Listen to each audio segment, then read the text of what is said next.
Hi friends, welcome to my channel Tejas media. ఆవలింతలు ఎందుకు వస్తాయో ఈ వీడియోలో తెలుసుకుందాం.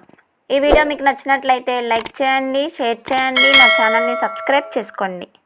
ఆవలించడం తల్లి గర్భంలో ఉన్నప్పుడే మొదలవుతుంది, జీవితాంతం ఉంటుంది. మనం జీవితకాలంలో సగటున 2.4 లక్షల సార్లు ఆవలిస్తాం. మరి ఆవలింతకు అసలు కారణం ఏంటి? ఇది రక్తంలో ఆక్సిజన్ సరఫరాను పెంచేందుకేనని అనుకునేవారు. ఆక్సిజన్ సరఫరాను పెంచేందుకు ఇది అంత ప్రభావవంతమైనది కాదని ఇటీవలి పరిశోధనలు చెబుతున్నాయి. ఇంతకు ఆవలింతలు ఎందుకు వస్తాయి? ఆవలింతలు ఎందుకు వస్తాయనే దానికి సంబంధించి 2 థియరీలు ఉన్నాయి. మనం అలసిపోయినా, విసుగు చెందినా మెదడు ఉష్ణోగ్రత పెరుగుతుంది. అప్పుడు మనం చల్లటి గాలిని పీల్చుకుంటాం.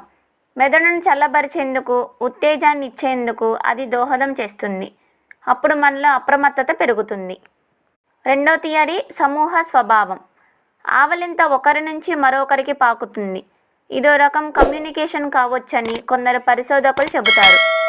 ఒక సమూహంలోని అందరి జీవ గడియారాన్ని ఒకేలా ఉంచేందుకు ఉద్దేశించినది కావచ్చని అంటారు. ఆవలింత ఒకరి నుంచి మరొకరికి పాకినప్పుడు ప్రతి ఒక్కరూ ఒకే స్థాయి అప్రమత్తకు చేరుకుంటారు.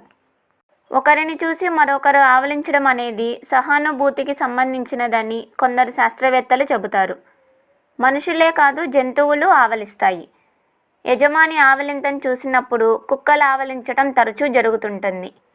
చూశారు కదా ఫ్రెండ్స్, ఈ వీడియో మీకు నచ్చినట్లయితే లైక్ చేయండి, షేర్ చేయండి, నా ఛానల్ని సబ్స్క్రైబ్ చేసుకోండి.